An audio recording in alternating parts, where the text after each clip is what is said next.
ভয় ও রহস্যময় গল্পের অন্ধকার জগৎ থেকে টেরার অফ নাইটমেয়ারে আপনাদের স্বাগত। ভৌতিক, অলৌকিক ও রোমাঞ্চকর গল্প আপনাদের নিয়ে যাবে এক বিভীষিকাময় রাতের অভিজ্ঞতায়। তবে আজ টেরার অফ নাইটমেয়ারের বিশেষ এপিসোড। আজকের এই যাত্রায় আমরা সেই সব গোপন, ভয়াবহ ও অতিপ্রাকৃতিক স্থানের গল্প নিয়ে আলোচনা করব, যেখানে সময় থমকে যায় আর অতীতের কুসুমেরা জীবন্ত হয়ে ওঠে। কলকাতার 10টি ভুতুড়ে স্থানের রহস্যময় কাহিনী, যেখানে দেখা যায় অতীতের ছায়া ও শোনা যায় প্রেতাত্মাদের কণ্ঠস্বর। আলো নিভিয়ে চলুন ডুব দিই আমরা সেই অজানা রহস্য আর আতঙ্কে। ভিডিও ভালো লাগলে লাইক, শেয়ার অ্যান্ড কমেন্ট করবেন, আর তার সঙ্গে সাবস্ক্রাইব করে বেল আইকনে প্রেস করতে ভুলবেন না, যাতে বিভিন্ন স্বাদের ভৌতিক, অলৌকিক গল্পের নোটিফিকেশন আপনি পাবেন সবার আগে। তো এরই সাথে চলুন, লেটস গেট স্টার্টেড।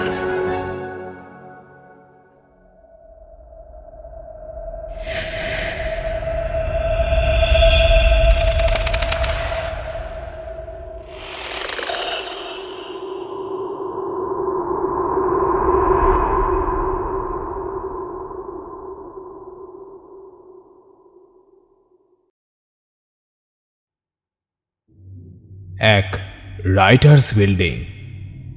1780 সালে স্থাপিত রাইটার্স বিল্ডিং প্রায় 170 বছর ধরে ছিল ব্রিটিশ প্রশাসনের কেন্দ্রস্থল।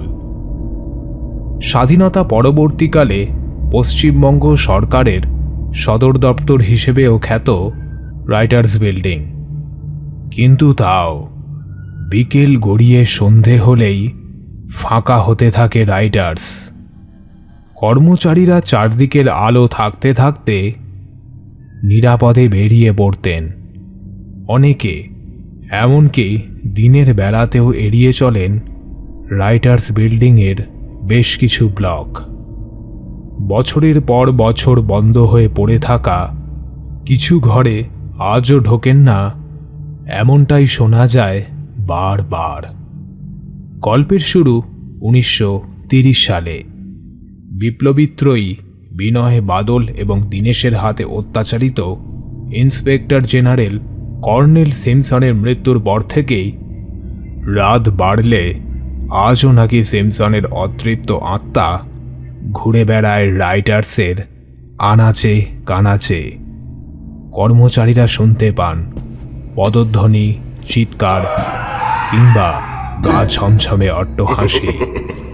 তাই কখনো রাইটার্স বিল্ডিংয়ে গেলে সন্ধে নামার আগেই বেরিয়ে পড়বেন কিন্তু। 2 পুতুল বাড়ি। পুতুল বাড়ি নামটি যত মিষ্টি, এই বাড়ির ইতিহাস ততোধিক ভয়ানক। সাবেকি উত্তর কলকাতার ইতিহাসের সাক্ষী এই বাড়িটি আজ কলকাতার অন্যতম অভিশপ্ত বাড়ি বলে খ্যাত। গঙ্গার ধারে অবস্থিত এই পোড়ো বাড়িটি দেখলে মনে হবে এই বুঝি ভেঙে পড়ল। বাড়ির একতলায় গেঞ্জির কারখানায় হাতে গোনা কয়েকজন কাজ করেন, আর বন্ধ দোতলার ঘরগুলোতে সাজানো আছে অসংখ্য প্রাচীন পুতুল। এককালে বাবুদের আসর বসত এই বাড়ির দোতলায়, হতো বাইজিদের নাচ। অজ্ঞাত সেই বাবুদের লালসার তৃপ্তির শিকার হয়েছে কত অগুন্তি মহিলা। তাদের হাসি, চিৎকার, পায়ের নুপুরের ঝংকারের আওয়াজ ভেসে আসে সূর্য ডুবলেই। 3 হেস্টিং হাউস। ব্রিটিশ ইতিহাস ও স্থাপত্যের আর এক নিদর্শন হল মধ্য কলকাতার হেস্টিং হাউস।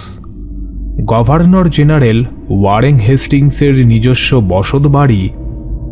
আজ দিনের বেলায় মহিলাদের কলেজ হিসেবে পরিচালিত হলেও রাত বাড়লেই কিন্তু ছাত্রীরা পা বাড়ায় বাড়ির দিকে। অনেকেই দেখেছেন ঘোড়া চড়ে ঘুরে বেড়াচ্ছেন শ্বেত চামড়ার এক ব্যক্তি। অনেকেই মনে করেন এটি স্বয়ং ওয়ারেন হেস্টিংসের অতৃপ্ত আত্মা। হেস্টিং হাউসের মাঠে নাকি ফুটবল খেলতে গিয়ে মারা যান এক কিশোর। রাতের বেলায় নাকি শোনা যায় সেই কিশোরের হাসি ও ফুটবল খেলার আওয়াজ। অপঘাতে মৃত কিশোর না শেষ বয়সে অবসাদগ্রস্ত হেস্টিংসের আত্মা, কে ঘুরে বেড়ায় হেস্টিং হাউসের অন্ধকারে? এই রহস্যের খোঁজ আজও অধরা। 4. National library.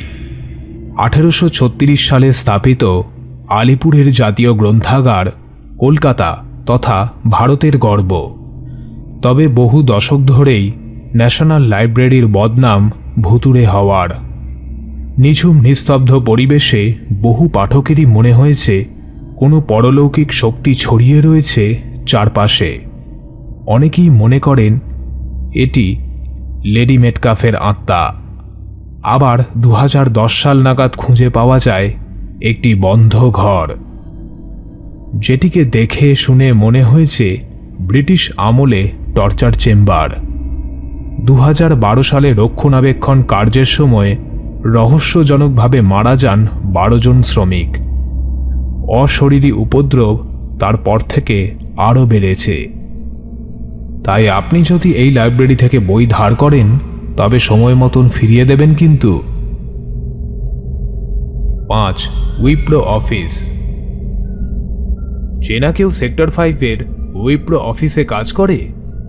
জিজ্ঞেস করে দেখতে পারেন যে ওই অফিসের টাওয়ার 3-এর 3 তলায় কেউ যায় না কেন। লোকমুখে শোনা যায় উইপ্রোর অফিসের জমিতে ছিল এককালে কবরস্থান। বহু অনৈতিক কার্যকলাপ এমনকি খুন জখমও হয়েছে সেই কবরস্থানে। হয়তো সেই সকল মৃত আত্মারাই আজ বারে বারে ফিরে আসে সেই একই জায়গায়। সন্ধ্যের পরে শোনা যায় আর্তনাদ, অশরীরী আওয়াজ। তাই অফিস কর্তৃপক্ষ বন্ধ করে রেখেছেন নির্দিষ্ট ফ্লোরগুলি, যার করিডোর থেকে প্রতি রাতে ভেসে আসে প্রতিশোধকামী আক্রোশ।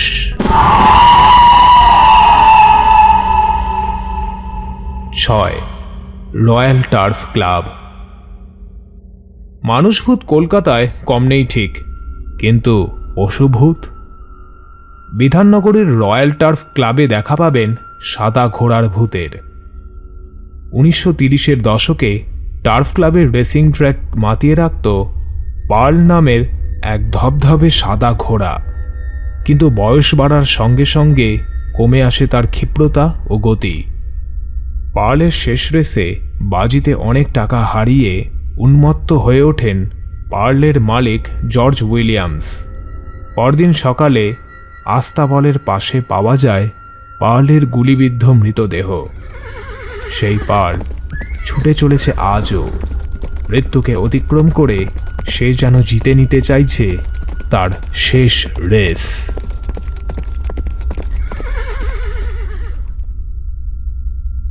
7.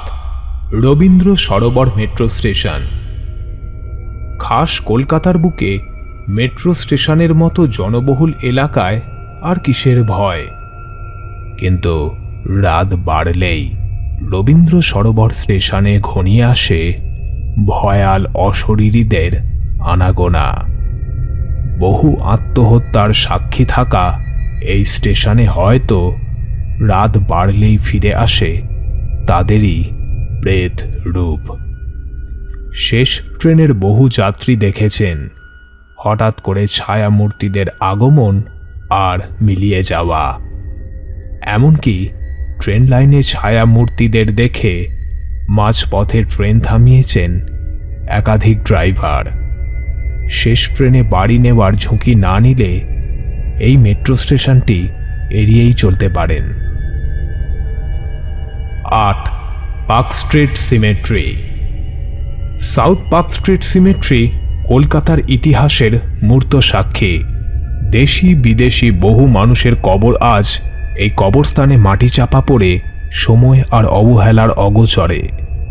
কিন্তু দিনের বেলাতেও শান্ত নিঝুম এই কবরস্থানে গেলে অনুভূত হবে অলৌকিক কোনো উপস্থিতি। ট্যুরিস্ট স্পট হিসেবে খ্যাত এই কবরস্থানেই কিন্তু মাঝে মধ্যে দেখা গেছে প্রেতাত্মাদের। কখনো গ্রুপ ফটোতে দেখা গেছে আবছায়া ভূত, কখনো সচক্ষে ভূত দেখে হাঁপানিতে আক্রান্ত হয়েছেন অভাগা ট্যুরিস্ট।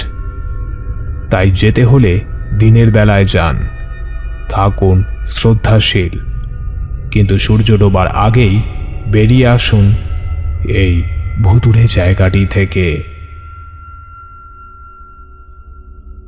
9. নিমতলা শ্মশান ঘাট। কলকাতার ইতিহাসের মতো প্রাচীন উত্তর কলকাতার নিমতলা শ্মশান ঘাট সম্ভবত কলকাতার প্রাচীন শ্মশানও বটে। সর্বদা এক গা ছমছমে ভয়াল পরিবেশের মাঝে এই এলাকার কুখ্যাতি সকলেরই পরিচিত। শুধু ভূতপ্রেতের উপদ্রব নয়, শোনা যায় পূর্ণিমা, অমাবস্যা বা কালীপুজোর রাতে অঘরী সন্ন্যাসীদের আনাগোনা, মৃতদেহ নিয়ে তন্ত্র সাধনা, চিতায় জ্বলন্ত মৃতদেহ থেকে হাড় ও মাংস নিয়ে বিভিন্ন আচারে ব্যবহার করা, এমনকি ভক্ষণ করাও তাদের তন্ত্র সাধনার গুরুত্বপূর্ণ অংশ। প্রেত সাধনায় সিদ্ধহস্ত অঘরী সাধুদের কাছে না যেতে চাইলে নিমতলা শ্মশানে রাত কাটানো থেকেও দূরে থাকুন। 10.